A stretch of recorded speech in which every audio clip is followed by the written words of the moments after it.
Assalamualaikum warahmatullahi wabarakatuh. Waalaikumsalam warahmatullahi wabarakatuh. Ketemu lagi Sobat Kicau Jelata dengan saya Bung Jera dan Bang Kica.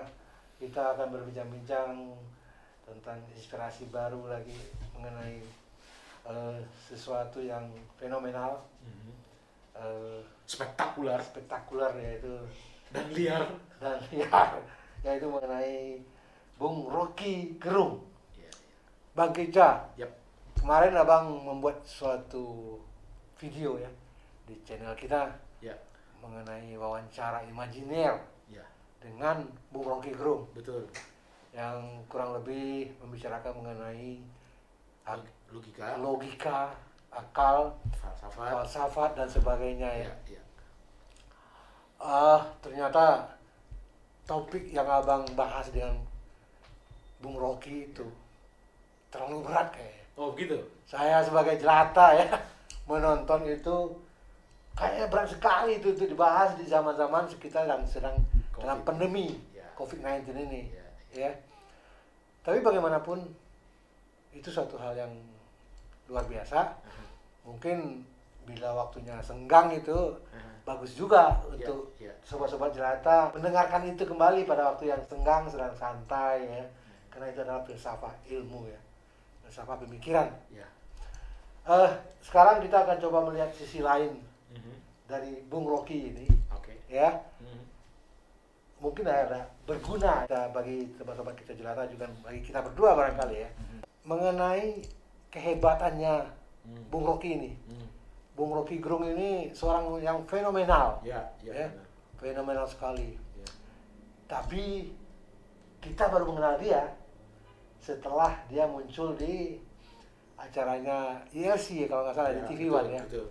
Sebelumnya kita nggak kenal, cuman kita terkaget-kaget begitu dia bicara mengenai akal sehat, mengenai kedunguan, Ya. mengenai kritik dan segala macamnya.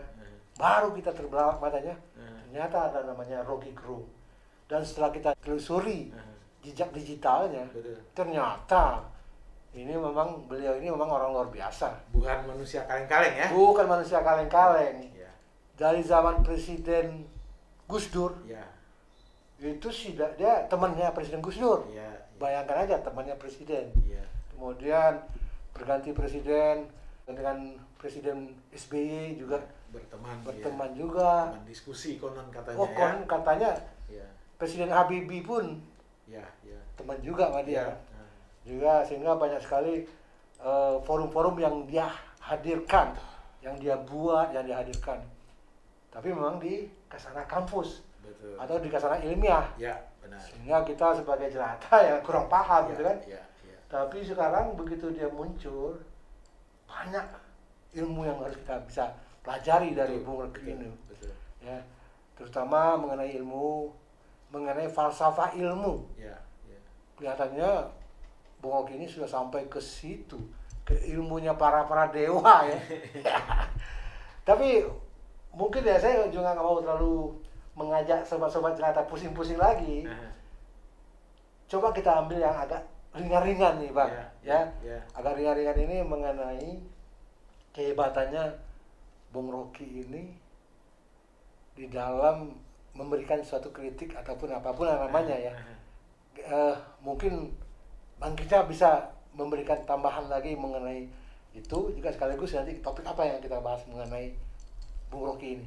Ya, jadi gini, sebenarnya ada satu fenomena yang luar biasa ya. Kalau kita lihat Rocky ini kan hari-hari kita lihat di talk show Ya. tiada hari tanpa kritik gitu ya. Betul. Tiada hari tanpa kritik. Dan kadang-kadang kalau kita mendengarkan kritiknya itu sangat pedas ya. Sangat pedas. Pedas, cerdas dan keras gitu kan. Iya. Tetapi dia selalu lolos dari jerat hukum gitu ya. Iya. Artinya kita tahu dia beberapa kali dipanggil karena laporan masyarakat dan segala macam ya. Tapi dia lolos gitu. Ya. Dan ini pernah di apa namanya itu ditanyakan ya kalau nggak salah ya. Kelicinannya kata si lima wanita bicara itu ya. 5 wanita bicara di dalam talk show. Ya. Acara talk show di TV One. Ya. Barangkali untuk jelasnya kita dengerin dulu ya. Oke. Apa yang dipertanyakan oleh si lima wanita ini Ya. dan bagaimana jawaban Rocky. Ini dia nih, kita dengerin. Seorang Bung Rocky Gerung, dia bisa, mungkin banyak sekali orang melaporkan dirinya, tapi sampai dengan sekarang licin-licin aja, aman-aman aja. What is the secret? Pakai jurus Jurus apa? Kemarin kan sempat dipanggil Bung Rocky, jadi saksi. Saya nggak bikin kriminal kan. Saya cuma puter-puter akal aja, kan masa puter akal dianggap kriminal. Ini putar-putar akalnya buat ngakal-ngakalin atau memang benar ada ilmuwan? Ya, memang sengaja buat ngakalin, kan orang yang bisa diakalin. Itu kayak kita main layang-layang aja kan. Wow, jadi Bung Rocky itu memakai akal Ya. dalam melakukan satu kritik. Ya. Dan kita lihat juga yang ini, yang 5 wanita ini bertanya tadi juga sudah pakai ilmunya Bang Rocky kelihatannya, ilmu satire. Ditanyakan ya, kok Bang Rocky Licin ya. selama ini licin gitu. Ya. Ya, jangan-jangan ini 5 wanita ini sudah merupakan muridnya Bang Rocky juga ini. Bisa. Gimana Bang? Ya, cuman gini, kalau kita lihat itu mungkin talk show yang ringan dan yang lucu ya. Ya. Jadi jawaban Rocky juga menurut Bang Kica nih ya ringan dan lucu saja gitu. Ya, Artinya tidak menjawab apa sebenarnya yang membuat dia tidak bisa disentuh secara hukum. Nah, Betul. kalau nggak salah Bang Kica, dalam satu talk show dengan Deddy Kobuser, Ya. pertanyaan yang hampir sama Betul. dilontarkan oleh Deddy, dan untuk bagaimana jawaban Rocky ya, mending kita dengar Coba kita aja lihat deh. aja di podcastnya Deddy Kobuser ya. Iya. Tapi pertanyaannya begini ya, ini kan negara bicara bebas, ngomong bebas ya. Yes. Lu nggak takut kena ITE? Karena itu gue pakai satire. Kan gue belajar tentang hukum kan. Hukum itu kan tidak mungkin sesuatu yang abstrak itu bisa dibekuk. Karena itu selalu gue pakai satire. Betul. Itu orang penasaran terus kan. Tapi kan bro, Anda tahu bahwa kadang-kadang hukum ITE juga bisa ngambil orang-orang yang nggak salah. Iya itu cuma orang dungu yang ngambil orang yang nggak salah kan. Makin dungu lagi dia. Gitu. Logik dari hukum ya tentang peristiwa, bukan tentang abstraksi. Di situ kuncinya Bang. Ya. Jadi hukum itu tidak mungkin mengadili atau menyidik atau memproses peristiwa yang sifatnya abstrak. Abstrak Nah, harus konkret, nyata gitu apa, kan. di mana, melakukan apa, korbannya siapa, gitu Betul, kan? Caranya bagaimana gitu. Iya, Nah, iya. sesuatu yang abstrak seperti narasi-narasi satir segala macam ya nggak bisa. Iya. Ya kan? Iya. Hukum tidak bisa menjangkau hal-hal yang sifatnya imajinasi. Betul. Nah, itu kata kuncinya di situ.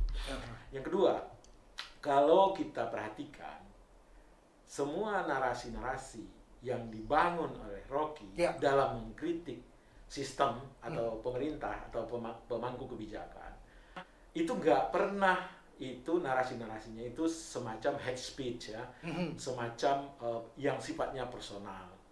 Dia selalu bicara tubuh publik, Ya. ya kan, dan dia selalu berargumen bahwa sebagai taxpayer, sebagai warga negara yang mempunyai hak sesuai konstitusi, Betul. maka adalah suatu kewarasan, suatu akal sehat kalau dia mengkritik gitu. Iya. Itu argumentasi dia yang pernah Bang Kica dengar di dalam talkshow yang lain gitu. Gimana Oke. tuh, Bung? Iya. Jela? Jadi kembali lagi bahwa Bung Rocky ini sudah mendalami falsafah ilmu, Ya. sudah juga falsafah hukum pun udah didalami sama dia. Ya, Sehingga dia tahu mana yang bisa dihukum, mana yang tidak gitu Ya, ya. itulah kata kuncinya. Itu kata kuncinya. Tapi kan pernah juga ditanyakan oleh di Bung Deddy Kobuser juga di talk show yang sama ini Nah, mengenai kok temannya Bung Rocky namanya Ahmad Dhani gara-gara menyebut suatu kata-kata idiot aja masuk penjara. ya. Jawabannya Bang Rocky kalau nggak salah karena Bang Ahmad Dhani belum mendefinisikan apa kata idiot itu. Ya. Sementara Bung Rocky mengatakan sesuatu dungu, sesuatu kurang akal itu dah mendefinisikan terlebih dahulu. Ya. Nah gimana tuh Bang? Ya begini, kita idiot sama dungu itu sebenarnya kata-kata yang artinya 11-12 lah ya. Ya. Rocky menyatakan dungu itu sifatnya narasi dalam satu diskusi. Artinya dia tidak menjurus kepada A, B, dan C.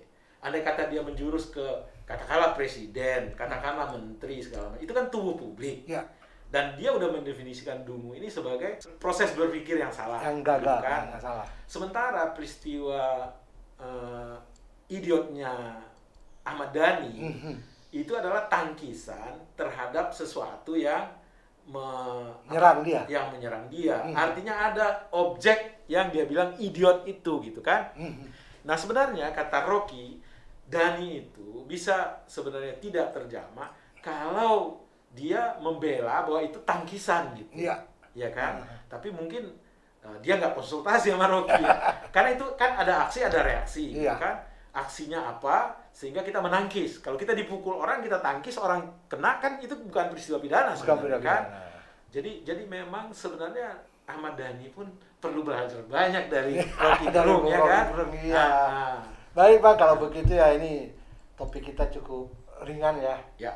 Jadi banyak sekali pelajaran yang bisa kita ambil dari Bung Rocky, Ya. dari Bung Rocky Gerung ini. Ya.